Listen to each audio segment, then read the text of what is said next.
Hi friends, അപ്പോൾ ഇന്നത്തെ വീഡിയോയിൽ നമ്മൾ ലാസ്റ്റത്തെ കുർത്തിയുടെ സ്റ്റിച്ചിങ് വീഡിയോ ആണ്. അപ്പോൾ നമ്മൾ ഫ്രണ്ടിലെ യോക്ക് ഇങ്ങനെയാണ് നമ്മൾ കട്ട് ചെയ്തിരിക്കുന്നത്. നെക്കിൻ്റെ കട്ടിങ് വീഡിയോ എല്ലാം പാർട്ട് 1-ലുണ്ട്. അതിൻ്റെ വീഡിയോ ഈ വീഡിയോയുടെ ലാസ്റ്റ് ഞാൻ ഒരു ബോക്സിൽ ഇട്ടേക്കാം കേട്ടോ. ഓക്കെ, അപ്പോൾ ഇത് ഇങ്ങനെയാണുള്ളത്. അല്ലെങ്കിൽ നിങ്ങൾ കമൻറ്റ് ബോക്സ് ഒന്ന് നോക്കിയാൽ മതി, അതിൻ്റെ ലിങ്ക് കാണും. അപ്പോൾ ഇത് ഇങ്ങനെ നല്ല വശത്ത് നമ്മുടെ നെക്ക് പീസ് വെക്കുക, എന്നിട്ട് 4 ഇഞ്ച് തയ്യൽ തുമ്പിട്ടിട്ട് മറിച്ചെടുക്കുക. അത് എല്ലാവർക്കും അറിയാവുന്നതുകൊണ്ട് ഞാനത് കൂടുതൽ ഡീറ്റെയിൽസിലേക്ക് പോകുന്നില്ല. നെക്ക് നമുക്ക് ഫ്രണ്ട് നെക്ക് ഇതുപോലെ ചെയ്തെടുക്കാം. അപ്പോൾ നേരെ ഞാൻ ചെയ്തെടുത്തിട്ടുണ്ട്, കണ്ടോ.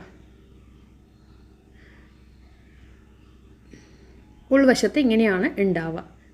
പതിച്ച് പഠിക്കേണ്ട ആവശ്യമില്ല, കാരണം അതിൻ്റെ മേലൊരു സ്റ്റിച്ച് വരുന്നുണ്ട്. അതിപ്പോൾ പതിച്ചടിക്കേണ്ട ആവശ്യമില്ല കേട്ടോ. അതിൻ്റെ 4 സൈഡൊന്ന് വക്കൊന്ന് അടിച്ചു കൊടുത്തിരിക്കണേ. ശേഷം ഈ ജാക്കറ്റ് പോലെ കട്ട് ചെയ്ത സംഭവം എടുത്തിട്ട് ഇതുപോലെ ഇങ്ങനെയാണ് നമുക്ക് വരേണ്ടത്. അപ്പോൾ ഇതിന് ഷോളൊന്നും ഇടേണ്ട ആവശ്യമില്ല, അതാണ് ഇതിൻ്റെ ഒരു ഗുണം. ഇങ്ങനെ വെച്ച ശേഷം നമുക്ക് എന്ത് ചെയ്യാം, ആ ഒരു ഭാഗമില്ലേ അത് മാത്രം ഒരു 4 ഇഞ്ച് തയ്യൽ തുമ്പ് ഇട്ടിട്ട് ഒന്ന് ഉള്ളിലോട്ടടിക്കുക. 4 ഇഞ്ച് തയ്യൽ തുമ്പ് ഒന്ന് അടിച്ചിട്ട് വരാം കേട്ടോ, ആ തുമ്പ്. അപ്പോൾ അതേ ഞാനത് 4 ഇഞ്ച് തയ്യൽ തുമ്പിട്ടിട്ട് ഒന്ന് ഉള്ളിലോട്ട് അടിച്ചു വന്നിട്ട് ഇനി നമ്മൾ നേരെ ഹാം ഹോളിൻ്റെ ഭാഗമൊക്കെ കറക്റ്റാക്കി വെക്കുക. ബാക്കി ഭാഗം കുഴപ്പമില്ല. ഹാം ഹോൾ നമ്മുടെ ബോഡി ക്ലോസ് ചെയ്യുന്ന ഭാഗത്ത് നമ്മൾ അത് കറക്റ്റായിരിക്കണം, ഷോൾഡറിൻ്റെ അവിടെ, കണ്ടോ. അപ്പോൾ ഇതിൻ്റെ കട്ടിങ് വീഡിയോ ഓൾറെഡി ഇട്ടിട്ടുണ്ട്. ഇങ്ങനെ വെച്ച ശേഷം അത് എല്ലാ വശത്തു കൂടി നമ്മൾ യോജിക്കണം. അതായത് ഫുള്ളായിട്ട് ജാക്കറ്റ് വരുന്ന ഭാഗം, അടിഭാഗം, കൈക്കുഴിയുടെ ഭാഗം, ഇതെല്ലാം ആ യോക്കുമായിട്ട് യോജിപ്പിച്ചെടുക്കുക ഫുള്ളായിട്ട് കേട്ടോ. അവിടെ ഓപ്പണിങ് വരുന്നില്ല, നമുക്കത് ഈ രീതിയിലാണ് നമ്മളത് ചെയ്തെടുക്കുന്നത്. അപ്പോൾ അത് ഫുള്ളായിട്ട് അങ്ങോട്ട് യോജിപ്പിച്ചെടുക്കുക. അപ്പോൾ ഞാനൊരു പിന്നൊക്കെ കുത്തിയിട്ടുണ്ട്. എല്ലാ സൈഡുകളും ഒന്ന് യോജിപ്പിച്ചെടുക്കാം.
അപ്പോൾ അതേ ഞാൻ അത് യോജിപ്പിച്ചെടുത്തിട്ടുണ്ട്, കണ്ടല്ലോ. അതേ നോക്കിക്കേ, സംഭവം യോജിപ്പിച്ചെടുത്തിട്ടുണ്ട്. അത് ഇങ്ങനെ. അപ്പോൾ കണ്ടോ, അതിനി പുറത്ത് പോയില്ല. നമ്മൾ ആ ഒരു സ്റ്റിച്ച് അതിൻ്റെ മേലെ വരുന്നതുകൊണ്ട് നെക്കിൻ്റെ പീസും അടങ്ങിയിരുന്നോളും.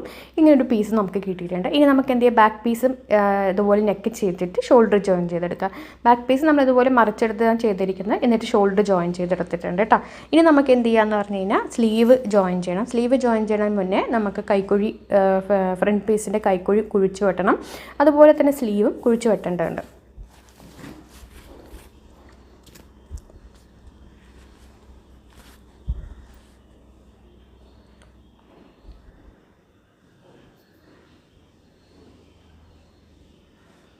അപ്പോൾ നമ്മളിങ്ങനെ സ്ലീവ് ഇതുപോലെ ഇങ്ങനെ വെച്ച ശേഷം നമ്മൾ അതിന് മുന്നിട്ട് ഞാൻ കൈക്കുഴി ഒന്ന് കുഴിച്ച് വെട്ടുന്നുണ്ട്, കണ്ടല്ലോ. അതേ നോക്കിക്കേ, ഒന്ന് കുഴിച്ച് വെട്ടുന്നുണ്ട്.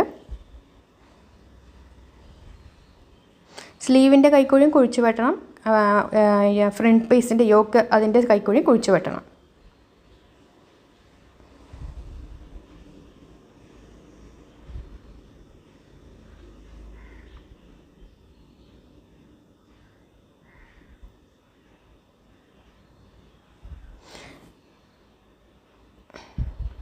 സ്ലീവ് നമ്മൾ ഇതുപോലെ വെച്ചിട്ട് സ്ലീവും കുഴിച്ച് വെട്ടുന്നതാണ്. എന്നിട്ട് ആ സ്ലീവ് അങ്ങോട്ട് അതിലേക്ക് ജോയിൻ ചെയ്യുക. അത്രയേ ഉള്ളൂ. കുഴിച്ച് വെട്ടാൻ മറക്കരുത്, എന്നാൽ മാത്രമേ ആ ഒരു ഫിനിഷിങ് അതിന് കിട്ടത്തുള്ളൂ.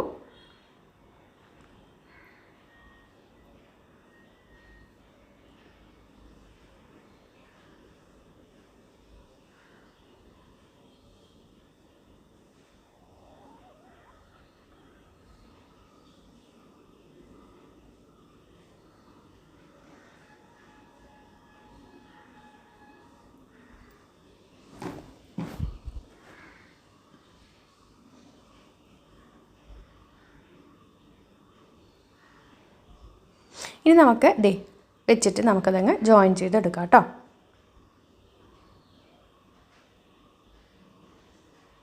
ഇങ്ങനെ വെച്ചിട്ട് സ്ലീവിൻ്റെ സെൻറ്റർ ഭാഗം നമ്മുടെ ഷോൾഡറിൻ്റെ സെൻറ്റർ വശത്ത് വെച്ചിട്ട് 2 സൈഡ് കൂട്ടിയടിക്കാം. അപ്പോൾ അത് ഞാൻ അടിച്ചു കൊണ്ടുവന്നിട്ടുണ്ട്. ഇതിപ്പോൾ നമുക്ക് അടിക്കാമെന്നൊക്കെ എല്ലാവർക്കും അറിയാം. അതുപോലെ സ്ലീവിൻ്റെ അടിയൊക്കെ ഒന്ന് മടക്കി അടിച്ചിട്ടുണ്ട്. ഇനി നമുക്ക് സ്കേർട്ട് പീസ് അങ്ങോട്ട് ഇതിലേക്ക് ജോയിൻ ചെയ്തെടുക്കാം. അപ്പോൾ ഇതിടുമ്പോൾ നമുക്ക് ഷോൾ ഇടല്ലേ കേട്ടോ, ഷോൾ ഇടേണ്ട ആവശ്യമില്ല. ഇതിടുമ്പോൾ നമുക്ക് ബ്രസ്റ്റ് കൂടുതലുണ്ടെങ്കിൽ ഒന്നും അറിയത്തില്ല. കാരണം എന്താ പറയുക, ഇത് ഇങ്ങനെ ഒരു പീസ് മേലെ വരുന്നത് കൊണ്ട് തന്നെ ഒരു ജാക്കറ്റ് പോലെ അങ്ങ് ഇരുന്നോളും. ഇനി നമുക്ക് A-line സ്കേർട്ടാണ് ഇതിൽ കൊടുത്തിരിക്കുന്നത്. ഇതിൻ്റെ കട്ടിങ് വീഡിയോ ഓൾറെഡി ഇട്ടിട്ടുണ്ടെന്ന് പറഞ്ഞല്ലോ. അപ്പോൾ നമുക്ക് ഈ ഒരു പീസ് എടുത്തിട്ട് ആദ്യം നമുക്ക് ഫ്രണ്ട് പീസ് ജോയിൻ ചെയ്തെടുക്കാം, പിന്നെ അതിന് ശേഷം ബാക്ക് പീസ് ജോയിൻ ചെയ്തെടുക്കാം.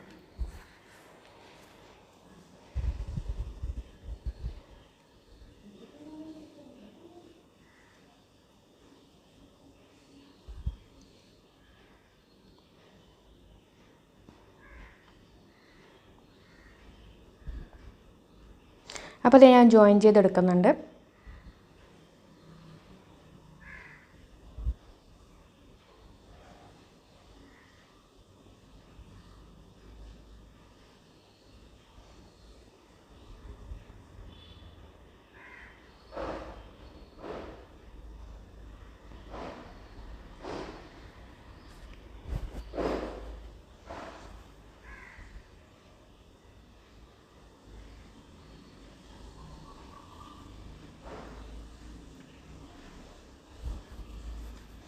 അപ്പോൾ അത് ഇതുപോലെ തന്നെ ബാക്കും കൂടി ജോയിൻ ചെയ്തെടുക്കുക. ഞാനിപ്പോൾ ഒരു സൈഡല്ലേ ജോയിൻ ചെയ്തുള്ളൂ, നിങ്ങൾ അതുപോലെ തന്നെ മറ്റേ സൈഡും കൂടി ജോയിൻ ചെയ്തെടുക്കുക. അപ്പോൾ അത് ഇങ്ങനെ വെച്ചിട്ട് ചെയ്ത ശേഷം 2 സൈഡും ജോയിൻ ചെയ്തിട്ട് ഇനി ബോഡി ക്ലോസ് ചെയ്തിട്ട് അടിമടക്കി അടിച്ചിട്ട് കൊണ്ടുവരാം കേട്ടോ. അപ്പോൾ ഇതാണ് അതിൻ്റെ ഫൈനൽ ലുക്ക്, കണ്ടല്ലോ. അപ്പോൾ ഞാനിതിന് കൊടുത്തിരിക്കുന്ന കളറ് കോൺട്രാസ്റ്റ് കളറാണ്. പക്ഷേ നമ്മളതിന് ബ്ലാക്കും റെഡൊക്കെ അങ്ങനെ ഗ്രീനും യെല്ലോ ഒക്കെ കൊടുക്കുകയാണെങ്കിൽ നല്ല കോമ്പിനേഷൻ ആയിരിക്കും ഓരോരോ മെറ്റീരിയൽ അനുസരിച്ചിട്ട്. എന്തായാലും നിങ്ങളൊന്ന് ചെയ്ത് നോക്കാം. നമുക്കൊരു ഓഫീസ് കുർത്തിയായിട്ടും കാഷ്വൽ കുർത്തിയും ഒക്കെ ആയിട്ട് നമുക്ക് ഇടാൻ പറ്റുന്നതാണ്. എന്തായാലും നമുക്ക് അധികം ചിലവൊന്നും ഇതിൽ വന്നിട്ടില്ല. നമ്മുടെ കയ്യിലുള്ള മെറ്റീരിയലും അതുപോലെ തന്നെ റയോൺ മെറ്റീരിയലാണ്, അതുകൊണ്ട് വീതി കൂടുതലായിരിക്കും. അപ്പോൾ എന്തായാലും നിങ്ങൾ ചെയ്ത് നോക്കുക. അതിൻ്റെ കട്ടിങ് വീഡിയോ ഇപ്പോൾ കണ്ടോളൂ. താങ്ക്